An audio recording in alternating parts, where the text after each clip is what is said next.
আসসালামু আলাইকুম, আমন্ত্রণ বাংলা ভিশন সংবাদে আপনাদের সাথে আছি আমি নাদিরা আশরাফ।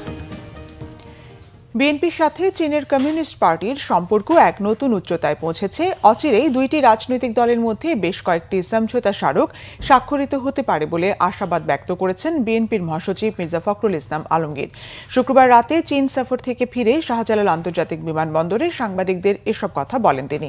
বিএনপির মহাসচিব বলেন, দলের ভারপ্রাপ্ত চেয়ারম্যান তারেক রহমানকে চীনের কমিউনিস্ট পার্টির পক্ষ থেকে আমন্ত্রণ জানানো হয়েছে। এছাড়া এই সফরে কমিউনিস্ট পার্টির নীতি নির্ধারণী ফোরাম ও বিদেশ বিষয়ক কমিটির সাথে আলোচনা হয়েছে বলে জানান ফখরুল। বলেন, এই সফর বিএনপি ও চীনের কমিউনিস্ট পার্টির সম্পর্ককে এক অনন্য উচ্চতায় নিয়ে যাবে। এ সময় চীনের প্রেসিডেন্ট শি জিনপিং এর নেতৃত্বে দেশটি দ্রুত গতিতে এগিয়ে যাচ্ছে মন্তব্য করে মির্জা ফখরুল বলেন, বৈশ্বিক রাজনীতিতে ভারসাম্য রক্ষায় গুরুত্বপূর্ণ ভূমিকা পালন করছে দেশটি। কমিউনিস্ট পার্টির আমন্ত্রণে 23 জুন চীন সফরে যায় বিএনপির 9 সদস্যের প্রতিনিধি দল।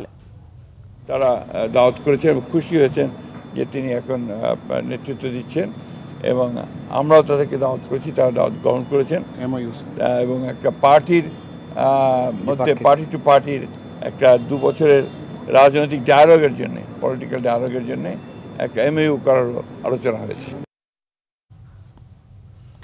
ঢাকা মাওয়া এক্সপ্রেসওয়েতে বাস ট্রাক সংঘর্ষে 4 জন নিহত হয়েছেন। রাত 3:30টায় এক্সপ্রেসওয়ের সিংপাড়া, নোয়াপাড়া ও হাঁসাড়া ব্রিজে এই দুর্ঘটনা ঘটে।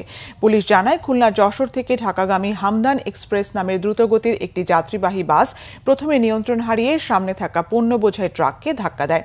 এতে ঘটনাস্থলে নিহত হয় 2 জন। পরে আশঙ্কাজনক অবস্থায় আহতদের উদ্ধার করে শ্রীনগর উপজেলা স্বাস্থ্য কমপ্লেক্সে পাঠালে সেখানে প্রাণ গেছে আরও 2 জনের। নিহতদের মধ্যে 3 জন বাসযাত্রী ও 1 জন ট্রাকের হেলপার বলে জানিয়েছে পুলিশ। এই দুর্ঘটনায় আহত অন্তত 16 জনকে হাসপাতালে ভর্তি করা হয়েছে। এদিকে প্রধান উপদেষ্টা ও প্রধান নির্বাচন কমিশনারের বৈঠকের বিষয়গুলো জনগণের সামনে উত্থাপনের দাবি জানিয়েছেন বিএনপির স্থায়ী কমিটির সদস্য সালাউদ্দিন আহমেদ। শুক্রবার গুলশানে নিজ বাসায় সাংবাদিকদের সাথে মতবিনিময়ে এসব কথা জানান তিনি। বলেন, বিএনপির ধারণা ফেব্রুয়ারিতে নির্বাচন বিষয়ে আলোচনা হয়েছে তাদের। দলটি মনে করছে নির্বাচন সংক্রান্ত প্রস্তুতি সেপ্টেম্বরের মধ্যে নেওয়া সম্ভব। তিনি আরও বলেন, দেশের বর্তমান প্রেক্ষাপটে স্থানীয় সরকার নির্বাচন আয়োজনের সুযোগ নেই।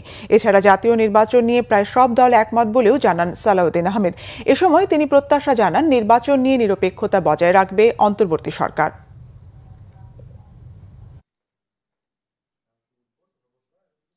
সবাই এখন আমরা ধারণা করে নিচ্ছি মাননীয় প্রধান উপদেষ্টা হয়তো তার মেসেজটি প্রধান নির্বাচন কমিশনারকে জানিয়েছেন ফেব্রুয়ারি 2026-এর প্রথমার্ধে রমজান শুরু হওয়ার আগের সপ্তাহে নির্বাচন অনুষ্ঠানের জন্য প্রস্তুতি গ্রহণের বিষয়ে। এটা আমাদের ধারণা, আমরা জানি না সত্যি সত্যি এটা উনি কমিউনিকেট করেছেন কিনা, এই পরামর্শ দিয়েছেন কিনা বা ইনস্ট্রাকশন দিয়েছেন কিনা। যদি উভয় পক্ষ থেকে বিষয়টি পরিষ্কার করা হয় জাতির সামনে, তাহলে আমরা আশ্বস্ত হব। মাছের মাথায় মিলছে কোটি টাকা মূল্যের পিটুইটারি গ্ল্যান্ড বা প্রাকৃতিক হরমোন, যা মাছের প্রজনন ক্ষমতা বাড়িয়ে বছরে 3 থেকে 4 বার ডিম ছাড়তে সহায়তা করে। প্রতি কেজি হরমোনের দাম কোটি টাকার উপরে। যশোরে মাছের গ্ল্যান্ড নিয়ে কাজ করে আলোড়ন তৈরি করেছে যশোরের তরুণ নেওয়াজ শরীফ।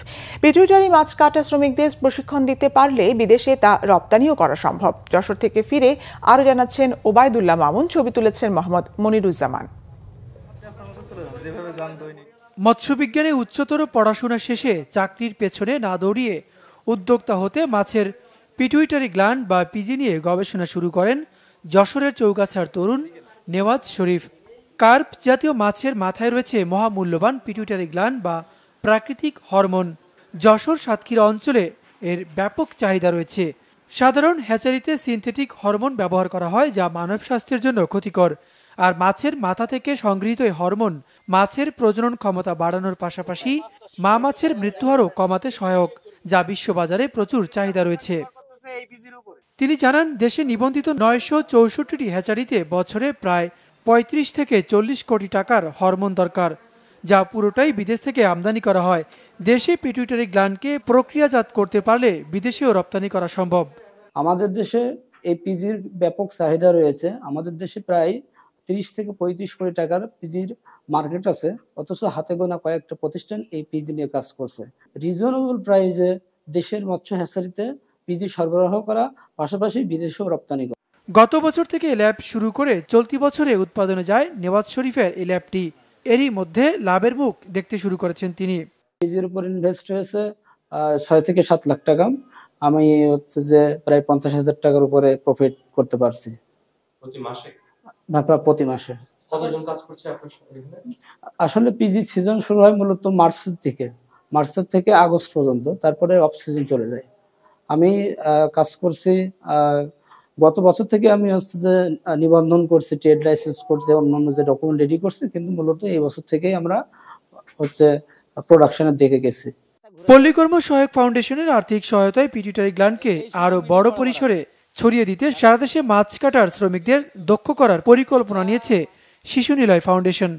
এটা যদি আমরা ঠিকমতো করতে পারি, এটা আমাদের যে এলাকায় আমাদের মৎস্য প্রকল্প আছে, পিকেএসএফ এর অন্যান্য পার্টনার এবং আমাদের এখানে যদি আমরা যারা মাছ কাটে এদেরকে যদি আমরা ব্যাপকভাবে ট্রেনিং করাই এবং আমরা যদি আরো ল্যাব স্থাপন করি, তাইলে দেখা যাবে যে এই চাহিদা আমাদের দেশে পূরণ করেও আমরা এটা বিদেশে রপ্তানি করার একটা অনেক সুযোগ আছে।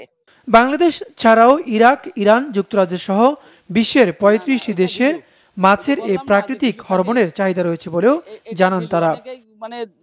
ওবায়দুল্লাহ মামুন, বাংলা ভিশন, যশোর। ইরানকে পরমাণু আলোচনায় ফেরাতে চায় যুক্তরাষ্ট্র। এই লক্ষ্যে তৎপরতা শুরু করেছে ওয়াশিংটন। ইরানকে পারমাণবিক কর্মসূচি গড়ে তোলার জন্য $30 বিলিয়ন পর্যন্ত সহায়তা করার বিষয়ে চিন্তা করছে ট্রাম্প প্রশাসন।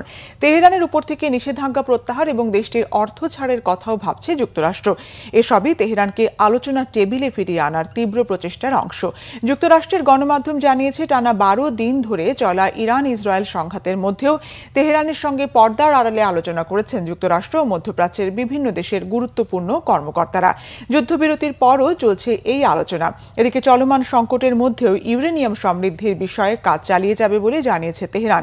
ইরানের পররাষ্ট্রমন্ত্রী আব্বাস আরাকচি বলেছেন, চুক্তি চাইলে খামেনির বিরুদ্ধে অসম্মানজনক সুর বন্ধ করা উচিত।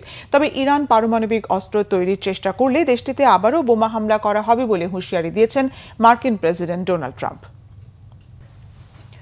এই ছিল এখনকার মতো। পরের সংবাদ বেলা 12টায় দেখার আমন্ত্রণ রইল। এছাড়া বাংলা ভিশন সংবাদ ও সংবাদ সংশ্লিষ্ট অনুষ্ঠান দেখতে ভিজিট করুন www.bvnews24.com ও facebook.com/banglavishannews এবং সাবস্ক্রাইব করুন youtube.com/banglavishannews। ধন্যবাদ।